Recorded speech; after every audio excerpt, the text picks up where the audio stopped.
Hi again. This Freedom Whence by John Wesley Bready, page 292. The chapter is Creative Social Service.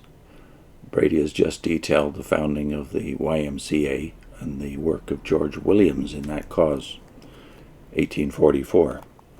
The work of the Ragged School Union as a pioneer in the struggle for popular education in England is one of the true romances of social history. That union was founded in the same year as the YMCA, and by persons who drank from the same spiritual springs. After the passing of the Board School Act in 1870, the Union manifested no little genius in adapting itself to changed conditions. Relieved by the state of most of its secular educational tasks, it became, under Shaftesbury's guidance, more and more a medium for wider social service to childhood and youth. For decades now, this union has been known as the Shaftesbury Society, Lord Shaftesbury being, from its inception in 1844 till his death in 1885, its active, devoted president. Today, the Shaftesbury Society has well over 6,000 voluntary workers who, together with 150 trained and paid missioners, deaconesses, teachers, etc., labor in the most needy sections of Britain's industrial cities. This is all written prior to 1940, by the way. It has almost 200 local branches and affiliated missions, conducting most comprehensive programs.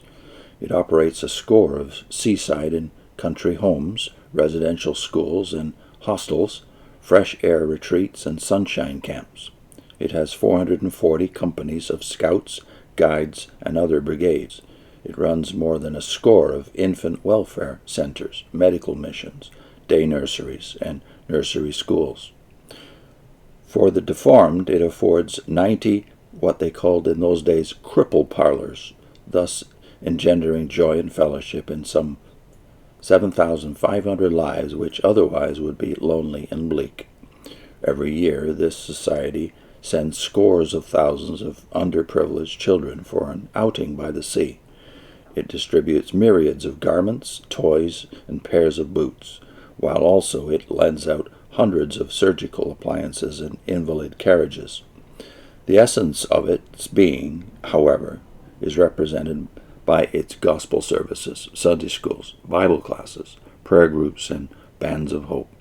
Annually, apart from all local support and all gifts in kind, the British people contribute more than £80,000 to the central funds of the Shaftesbury Society. Lecky, that is the great rationalist historian of ideas, Lecky pronounced the 18th century liquor traffic the master curse of English society. A curse that traffic remains, but by no means. But let me start that sentence again. A curse that traffic remains, but no mean campaign has been waged against it, and the power and persistence of that campaign have derived chiefly from the unquenchable moral enthusiasm born of evangelical Christianity. Wesley, his itinerant and local preachers, his class leaders, and all his official standard bearers were confirmed opponents of intoxicating beverages.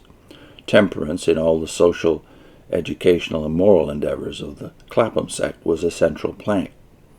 So pronounced, too, was the temperance emphasis of Whitefield, Asbury, Koch, and their successors in America, that by 1833 the United States alone had over 1 million members of total abstinence organizations united in 6,000 local societies.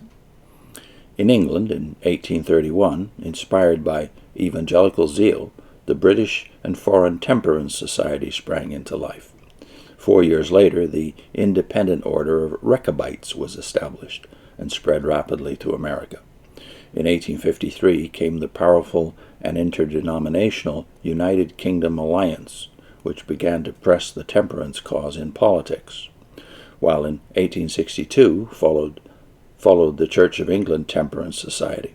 Such organizations, moreover, as the Good Templars, the Women's Christian Temperance Union, and the Band of Hope Union are immediate products of the sustained baptism of fire.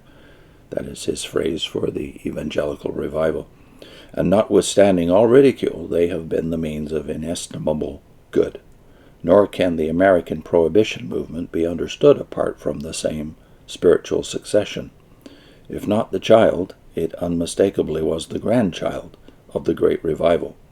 The noble experiment was fraught with not a few mistakes. It became too legalistic, too coercive, too intolerant, too politically minded. Temporarily, it is under a cloud. This is, of course, 1939 or so. But the true temperance movement behind it is not dead, nor will it die, while high moral enthusiasm and the yearning for clean citizenship survive.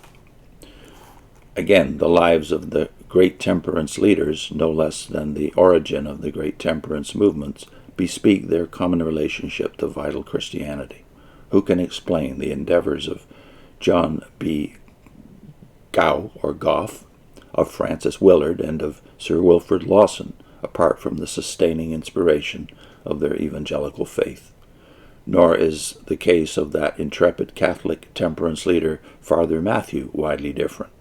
His burning temperance enthusiasm, of course, expressed itself through the medium of his own church, wherein he wrought inestimable good, but not a little of the vision, zeal, and technique of his marvelous missions he learned from the impact of the world's greatest Protestant revival.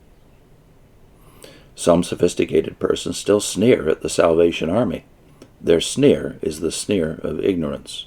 Who can read Redwood's God in the Slums without realizing the unobtrusive efficiency of its, that is the Salvation Army's, Emergency Relief Corps?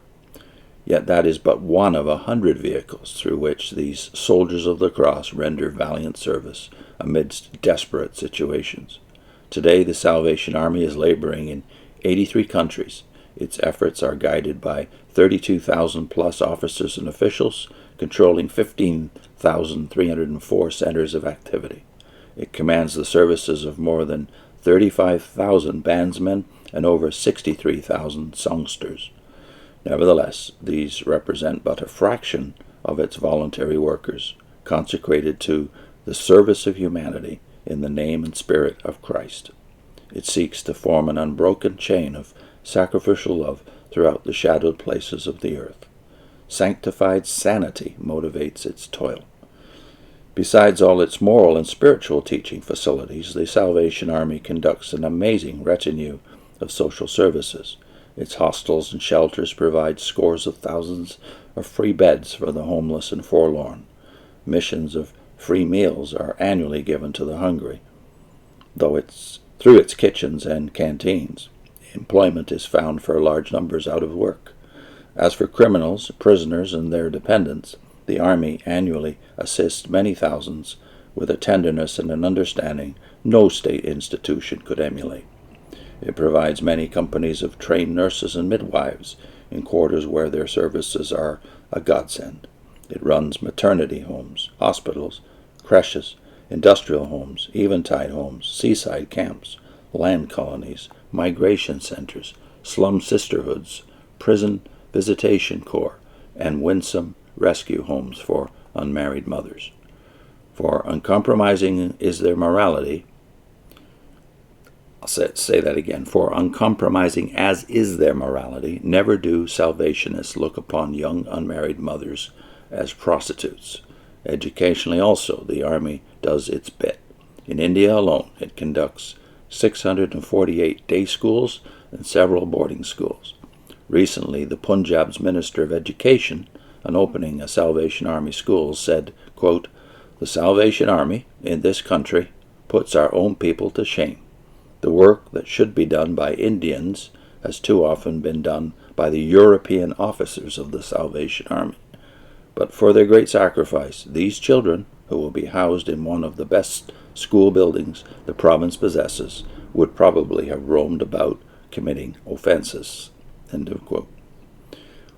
William Booth, founder of this Christian army, was an ordained Methodist minister. In 1864, to reach the hopeless, he created the East London Revival Society. That society, in 1878, was reorganized and christened the Salvation Army.